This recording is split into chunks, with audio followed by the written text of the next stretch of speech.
Bonjour à tous, nous sommes l'équipe Spybug et nous espérons que vous avez apprécié notre film de fin d'études. Nous avons voulu faire un court-métrage plongé dans un univers science-fiction, retraçant le parcours d'un petit insecte robotique évoluant au fil des épreuves.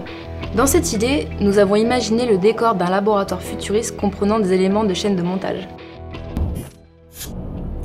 Nous voulions un laboratoire designé tout en restant crédible. Nous avons pensé le décor à échelle humaine et à celle du héros. Ainsi, le conduit, la serre, le bureau, la chaîne de montage et l'ordinateur deviennent des lieux d'action à part entière. Notre set d'intérieur et la nature de nos matériaux ont rapidement désigné Véret comme le moteur de rendu le plus adapté. Pour l'apparence du Spybug, Marie-Charlotte a commencé par travailler le design de la tête afin de rendre le personnage mignon et expressif. Les différentes formes du personnage ont été dessinées par Arturo Pérez-Hort, qui les a stylisées en fonction du caractère désiré, résistant pour le scarabée, combatif pour la menthe.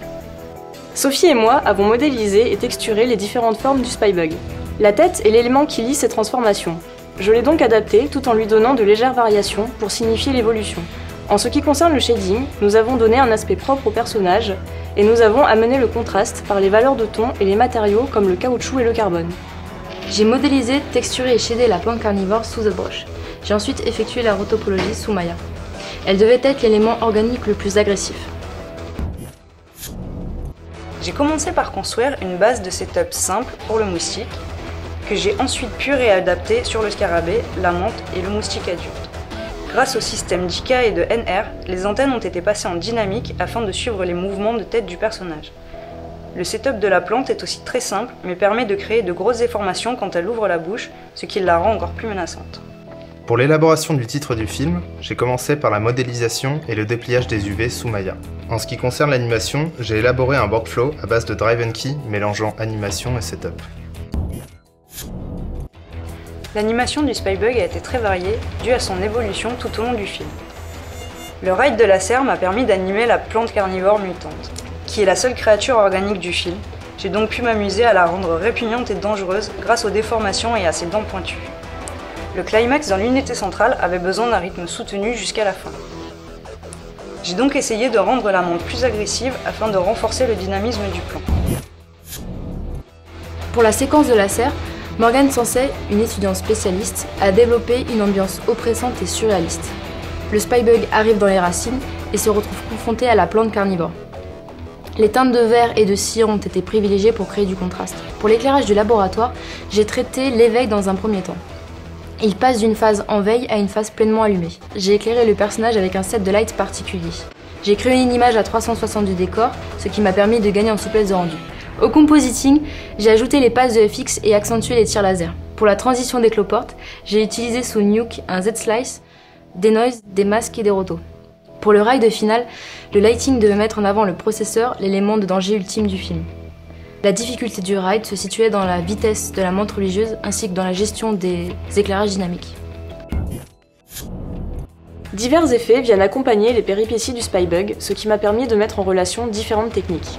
Tout d'abord, la baffe de la plante a été réalisée sur une base de N-Close pour avoir une dynamique souple et élastique. J'ai ensuite émis des particules à partir des filets obtenus pour les mécher sous RealFlow et obtenir un mesh visqueux et fragile. Le travail sur les fluides s'est poursuivi sur la réaction chimique. Tout d'abord, j'ai simulé les bulles avec des champs de force, puis j'ai utilisé un script afin que les liquides se transforment au contact les uns des autres. Le blast final est une onde de choc à l'aspect énergétique. J'ai donc généré plusieurs passes de particules drivées par une boîte de fluide et rendues sous Krakatoa. J'ai ajouté des étincelles et des paint effects pour les arcs électriques. J'ai également pu mettre en pratique les particules drivées avec la décomposition du Spybug, la destruction sous Houdini et différentes simulations de fumée. Pour les différentes interfaces en motion design du film, nous avons fait appel à deux étudiants spécialistes. Olivier Ravenot a développé le design de l'intelligence artificielle qui permet d'appuyer les moments clés du film. Leonata a quant à lui développé l'interface du Spybug qui se différencie par son côté organique. Nous espérons que vous avez apprécié notre film, grâce auquel nous avons pu appréhender la globalité d'une production Full CG. Merci à tous.